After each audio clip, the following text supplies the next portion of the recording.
Halo sahabat pemetik, ketemu lagi dengan gue Alpin, seseorang yang punya komitmen untuk sepak bola Indonesia.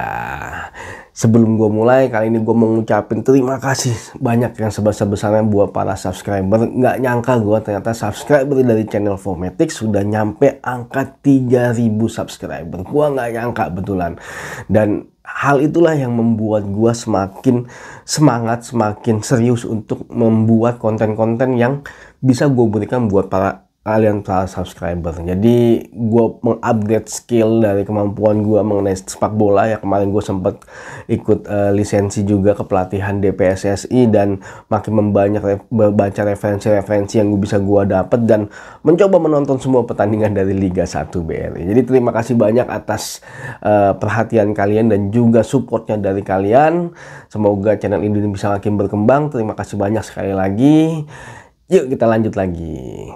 Nah, kali ini gue mau ngebahas pertandingan antara Persita Tangerang melawan PSIS Semarang. Nah, kalau kita melihat pertandingan sebelumnya dari Persita Tangerang, mereka bermain imbang dengan Borneo FC dengan skor 2-2 di kandangnya Borneo FC. Kalau kita melihat secara statistik, secara penguasaan bola ternyata Persita Tangerang lebih unggul, yaitu sebanyak 57%. Dalam hal kesempatan menciptakan gol, Persita Tangerang juga lebih unggul, yaitu sebanyak 7 kali, dan tembakan ke arah gawangnya sebanyak 6 kali. Secara serangan juga Persita Tangerang lebih unggul, yaitu sebanyak 96 kali serangan.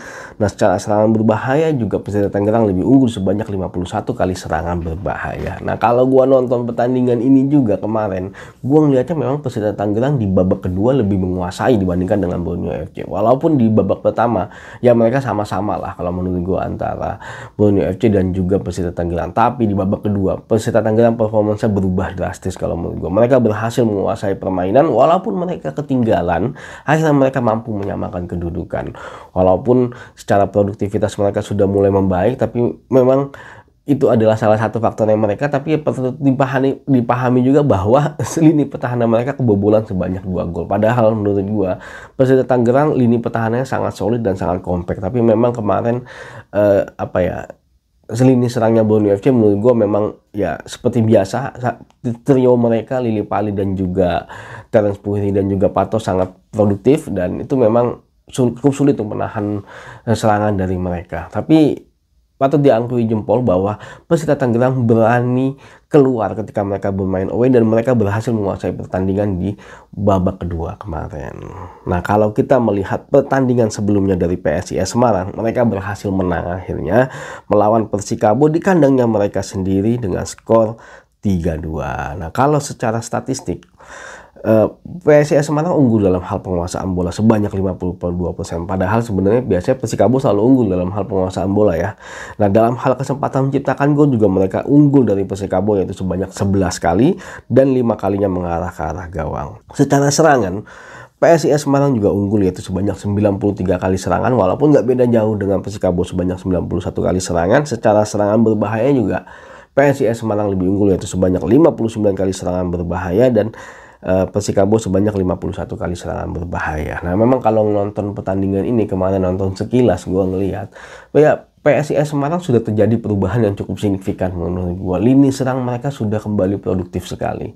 Dan kemarin ada satu pemainnya yaitu Ardiansah ya, Rian Ardiansah melakukan hat-trick ya, luar biasa sekali. Itu pemain dalam top formnya kalau menurut gue, tapi mudah-mudahan di pertandingan ini juga bisa memberikan yang terbaik juga kepada PSIS Semarang. Jangan sampai ketika sudah top form di pertandingan sebelumnya, akhirnya di pertandingan ini akhirnya mereka menurun. Ya, itu menjadi salah satu faktor yang harus dijaga oleh para pemainnya. Nah, kalau melihat pertandingan ini, kalau menurut gue memang PSIS Semarang sudah mulai kembali lini serangnya mereka, walaupun memang lini pertahanan mereka sedikit kecolongan juga dengan 2 golnya dari Persikabo, dan itu juga menjadi PR untuk mereka perbaiki. Nanti kita lihat seperti apa di pertandingan selanjutnya ya.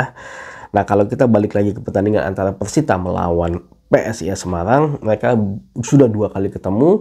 PSIS Semarang berhasil menang sekali dan mereka draw 1 kali. Jadi Persita belum pernah menang melawan PSIS Semarang. Nah, di pertandingan terakhir mereka bermain imbang dengan skor 3-3.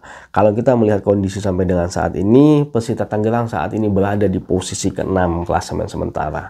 Mereka berhasil 5 kali menang, 1 kali seri, dan 3 kali kalah. Sedangkan PSIS Semarang saat ini berada di posisi ke-8. Mereka berhasil menang 3 kali, draw 2 kali dan kalah sebanyak 4 kali. Nah, kalau kita melihat gol per pertandingan, Persita Tangerang sedikit produktif dibandingkan dengan PSIS Semarang, yaitu di angka 1,67 gol per pertandingan, sedangkan PSIS Semarang di angka 1,22 gol pertandingan. Sedangkan dalam hal kebobolan mereka angkanya sama, yaitu di angka 1,33 gol per pertandingan. Jadi kalau melihat kondisi ini, sebenarnya dua klub ini mempunyai kekuatan yang hampir sama kalau menurut gua. Walaupun performance mereka di pertandingan sebelumnya, Persita Tangerang menurut gua cukup lebih stabil dibandingkan dengan PSIS Semarang yang belum begitu stabil kalau menurut gua. Nah, performa Persita Tangerang di kandangnya mereka sendiri, mereka sangat bermain bagus sekali, mereka berani keluar menyerang, mereka bisa menguasai pertandingan. Bahkan kemarin pun di pertandingan melawan Borneo, mereka berhasil menguasai pertandingan di babak kedua kalau menurut gua.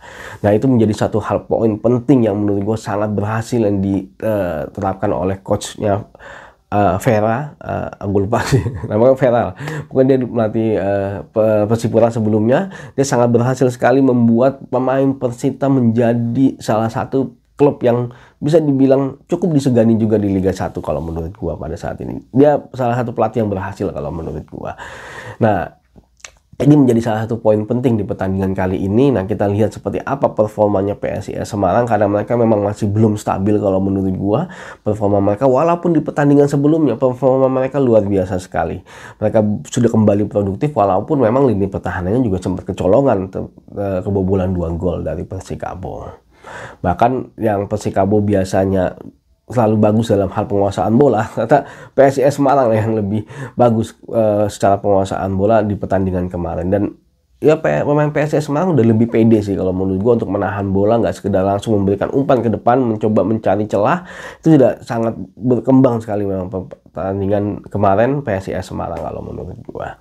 Nah, balik lagi kalau menurut gua seperti pertandingan ini akan berakhir imbang sih kemungkinan, walaupun memang kalau PSIS Semarang nggak stabil lagi permainannya, ya bisa jadi Persita Tangerang yang memenangkan pertandingan kali ini. Tapi kalau ngeliat performa dari kemarin, harusnya sepertinya pertandingan ini akan berakhir imbang, karena sebenarnya dua klub ini mempunyai kekuatan yang sama sih kalau menurut gua. Tapi nanti kita lihat seperti apa hasilnya.